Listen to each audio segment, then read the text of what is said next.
Are you looking for an easy, simple, quick, yummy oatmeal cookie recipe that's also chewy? Well, you've come to the right place. I made this cookie recipe for a family get-together we had celebrating a 50th wedding anniversary and a 60th wedding anniversary, and it was a hit. So, let's go into the kitchen and I'll show you guys how you can make this for your family as well. We're gonna be two hearts running wild. And this is our Canadian family life. So we start off adding our stick of butter. Now it calls for, and the original recipe calls for 1 cup of butter, but because I'm doubling the recipe, I'm doing 2 cups. And yes, you see that right. It's a plant-based butter. It had more of a texture like a margarine than a butter. Next, we add our sugar. So since I'm doubling the recipe, the original recipe calls for 1 cup of sugar. I added 2.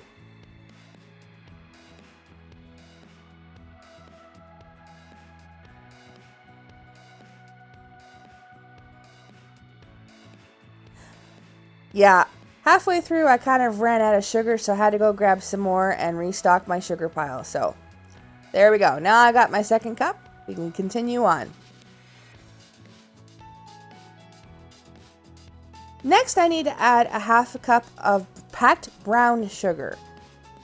Thankfully, my 1/2 cup is still working, and as you saw there, I'm going to double it. So the original recipe calls for 1/2 cup of packed brown sugar. I did 2 because I don't have a cup measure. Have you tried any new recipes lately?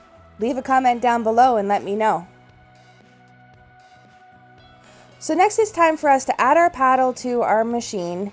Put it down, and we're going to cream the butter and the sugars together until they're nice and fluffy and well mixed together.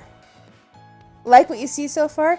Think about hitting that subscribe button and becoming part of our family. And don't forget to hit that like as well. And don't forget to hit that notification so you don't miss out on future videos. And of course, from time to time you have to stop your mixer and make sure that you scrape the sides of the bowl so everything gets well mixed together.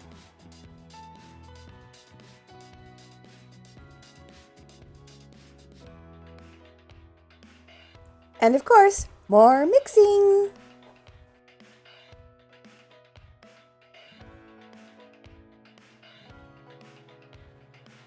Our next step is to add the vanilla.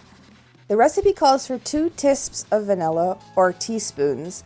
Since I'm doubling the recipe, you would need 4 tisps. I don't measure, I just kind of sploosh it in and eyeball it. That's the fun of baking.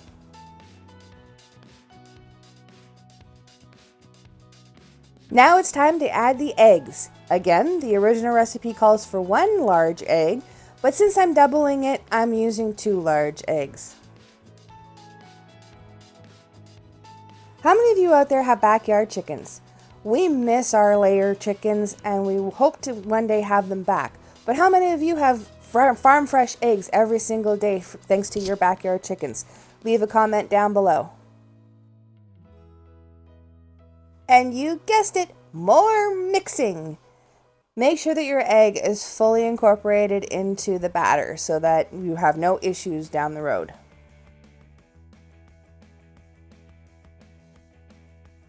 Like I said earlier, you got to scrape the sides of the bowl to make sure everything gets incorporated. Now we get to add our spices. I'm using my 1/2 tisp right now because the recipe calls for 1/8 of a tisp of nutmeg. So I'm kind of eyeballing it inside, as you can see. So I got as much out as I could without being too overpowering. Next it calls, again, for 1/8 of a tisp of baking powder. Once again, I'm eyeballing it.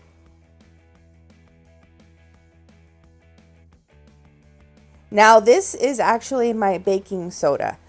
I had a little bit of a mishap and had to put it in a different container, so yeah. This recipe calls for 3/4 of a tisp of baking soda. Once again, I am doubling the recipe, so I roughly estimated what 2/8 of the nutmeg and baking powder look like, And this is me putting in 2.5 of the baking soda. Next comes a tisp of cinnamon, and of course, since I doubled the recipe, I'm adding 2. With fall fast approaching, do you make any family recipes in the fall that just bring back awesome memories of your childhood and time spent with your families? Well, for me, cinnamon is one of the things that brings back those memories. I remember having apple cider with my family and stirring it with a cinnamon stick. So this is one of those smells that just brings back my childhood memories. Yep, you guessed it. More mixing. I do that a lot in this video, don't I? Now that that's all mixed together, it's time to add the flour. The recipe calls for 1 2/3 cup of flour, so of course, I'm doubling it. And for any of you old school bakers out there, you are actually seeing that correct.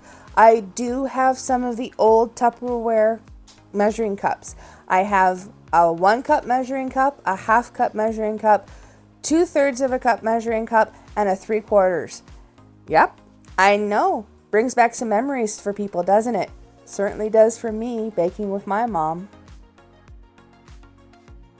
Now to mix it until all of the flour is incorporated into our dough.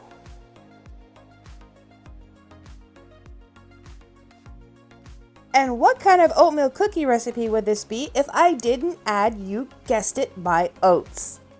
So the original recipe calls for 1.5 cups of quick oats. So of course I had to add 3 cups. I'm doubling the recipe, remember?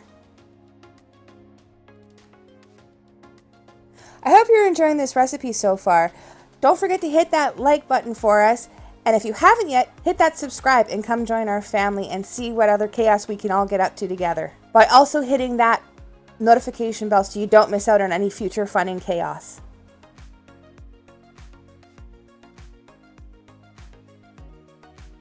I will admit, once you add the oats and the flour, the dough gets extremely thick. So I had to stop a couple of times and scrape down the bowl, and as you can see, clear off the paddle so that I didn't overheat my machine by overworking it.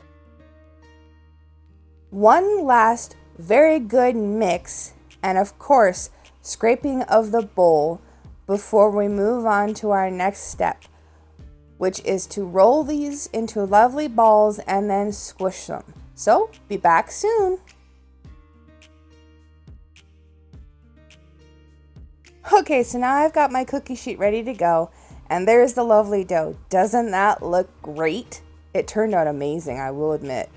And it was so easy to work with. I mean, look at how easy it is for me to roll those balls and get them ready for the squishing process.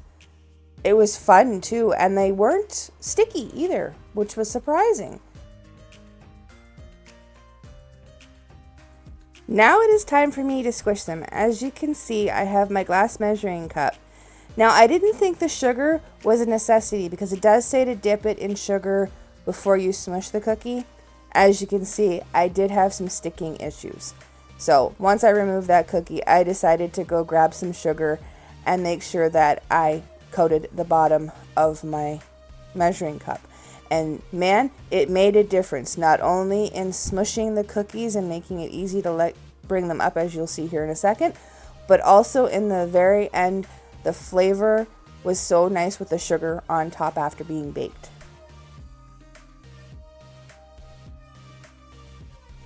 And now that all that fun is done, it's time to stick them in the preheated oven of 350 degrees Fahrenheit and bake them for about 8 to 10 minutes. So, I'll be back with you guys when it's time to show you what they look like. So, what do you think? Don't these look amazing coming out of the oven? I've let them sit on the tray for about 5 minutes before transferring them to the wire rack so that they don't fall apart when you try to take them off of the cookie sheet. But don't they look amazing? And like I said, there were some that were crunchy on the outside and soft on the inside, and there were some that were just soft, and they were just a great hit, not only with the family members at the reunion, but also with the kids. And man, did they bring back memories for me. One of my mom's favorite recipes to make when I was a kid was something called an oatmeal scotchie, which was an oatmeal cookie with butterscotch chips. Maybe one of these days I should make that too. But there you have it, everyone. Doesn't that look great? And the sugar just made it mwah. Okay, so I know what you guys are thinking. Tiffany, this is not cookie related, but I had to take this opportunity to show you guys some pictures I took of some very fun clouds.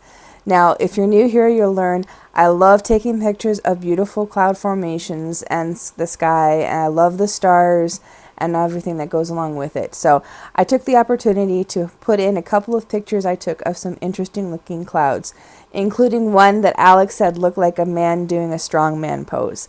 So I hope you enjoy them as much as I enjoy shooting them.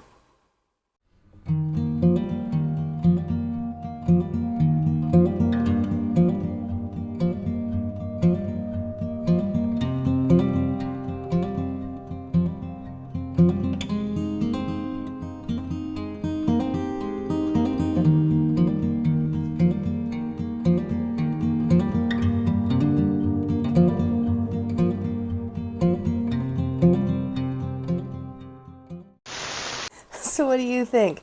Didn't those look really great? Yeah, they did. And I had never smushed a cookie before with the bottom of a measuring cup before, but man, did it ever work. They cooked very nicely. They melted just slightly, as you saw. But all in all, they were nice. And some of them were crispy on the outside and crunchy or soft on the inside. And some of them turned out soft.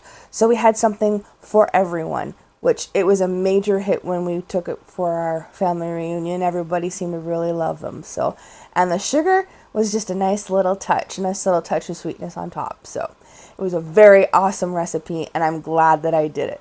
We hope you all enjoyed this video. If you did, think about giving it a thumbs up. It really would help us, and we would really appreciate it. And if you haven't yet, come join the family. We get up to a lot of fun, chaos, lots of recipes. We're getting into a lot of cooking. We're coming into the winter, so there's going to be a lot of family togetherness and that kind of content. If that's what you're looking for, hit that subscribe button and come join our family. We welcome everybody with open arms and open hearts. That being said, I got to get this day started, so I'll see everybody in the next one. Bye, everybody.